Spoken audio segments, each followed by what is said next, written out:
Cumprimentando também os seus deputados, o Sr. Secretário de Estado e a sua equipa, e desejando-lhes as maiores felicidades no desempenho do seu cargo e, desde já, também disponibilizando o PST nesse sentido de abertura que demonstrou aqui, de querer colaborar com todos para, com todos, construir as melhores soluções possíveis e, nesse desiderato, poderá contar connosco.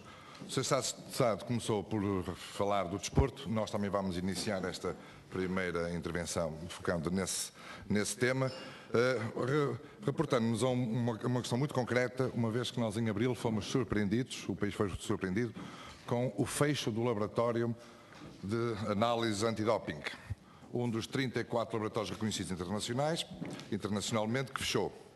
E na trevoada que se seguiu a esse anúncio, apareceram um conjunto de notícias, enfim, e de algumas intervenções públicas, não do Sr. Secretário de Estado, que penso que na altura ainda nem estaria em funções quando isto aconteceu, ou estaria há muito pouco tempo, mas ainda o seu antecessor, que por acaso também foi meu sucessor, e o seu ministro, que ainda é o mesmo e que tutela, digamos, toda esta área, dando nota de que teria havido um problema porque alguém não fez o que devia no passado. O Sr. Secretário de Estado, eu permito-me não acompanhar esse raciocínio pelo seguinte, porque se de facto houve confusão e problemas foi em 2011, onde para além de levarmos com uma bolada de mais de 12 milhões de euros só de buraco no Instituto do Desporto, conforme o Tribunal de Contas mediu, recebemos uma carta em julho de 2011 da Agência Mundial Antidopagem a relembrar que Portugal estava em incumprimento, não tinha ainda transposto sequer os normativos de 2009 para o Código Nacional da Luta Antidopagem e relembrando que se não fizéssemos esse processo até novembro de 2011, não só eles fechariam o laboratório, como pior ainda, inviabilizaria a participação de Portugal nas grandes competições de 2012. Em 2012, tal como em 2016, tínhamos Jogos Olímpicos e um euro.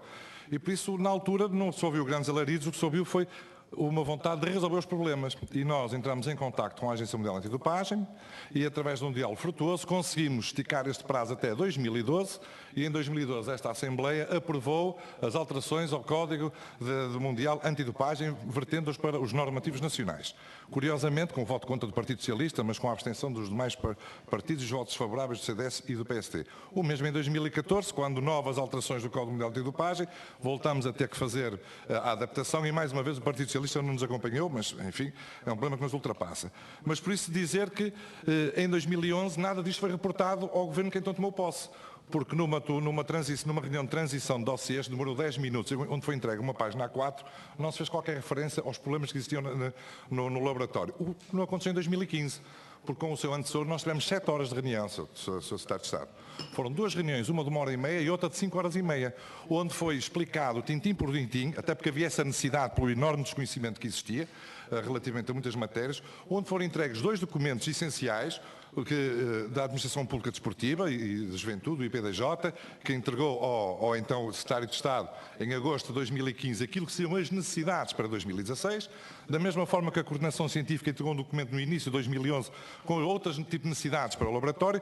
Tudo isso foi em documento, foi entregue e foi verbalmente explicado ao então Secretário de Estado da Juventude e Desporto, que o antecedeu assim e que por acaso me sucedeu a mim, e foi-lhe transmitido. Por isso eu tenho alguma dificuldade em acompanhar quando se diz que houve surpresas e que alguém não fez e que não transmitiu. E quero-lhe adiantar também, Sr. Secretário de Estado e aos seus deputados, que também foi explicado nesse momento que os investimentos que eram necessários fazer no laboratório, que andavam a ser monitorizados entre o Governo anterior e a Agência Mundial Antidopagem, nem sequer tinham incidência orçamental. Ou seja, não era um peso em cima do orçamento do IPDJ. E porquê? Porque em 2015 houve 2 grandes investimentos que o IPDJ fez que não repetiria em 2016. A saber, a pista e o campo de rugby de Évora, cerca de 1 milhão de euros, bem como as obras de remoção do amianto que custaram mais de meio milhão de euros. Ou seja, havia aqui uma folga de 1,5 milhão com o mesmo orçamento, e o vosso orçamento, como o Sr. Ministro teve o cuidado de informar esta Câmara, até é superior ao orçamento do ano de 2015 em 2,5 milhões, por isso, se quiser, teremos aqui uma bolsa de 4 milhões de euros, que permitiria, de facto, se fosse esse o entendimento, de o Governo que está em funções agir e fazer os investimentos que a Administração identificou, fruto, enfim, das reuniões de acompanhamento que fez com a Agência Mundial Antidopagem. Agora, o relatório da auditoria que foi realizado durante o verão de 2015 já não foi entregue a mim, foi entregue ao meu sucessor e ao seu antecessor. O que ele diz, eu não sei.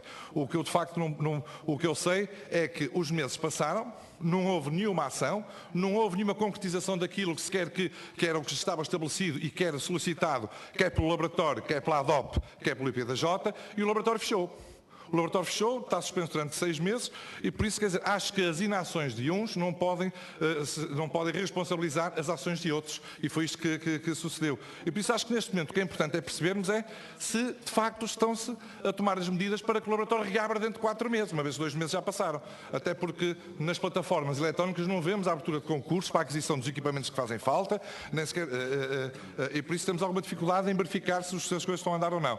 E por isso, Sr. Secretário de Estado, gostaria de facto de questioná-lo sobre essa matéria para ver se nos pode elucidar e responder relativamente a isto. Muito obrigado. Obrigada, Sr. Deputado. Tem a palavra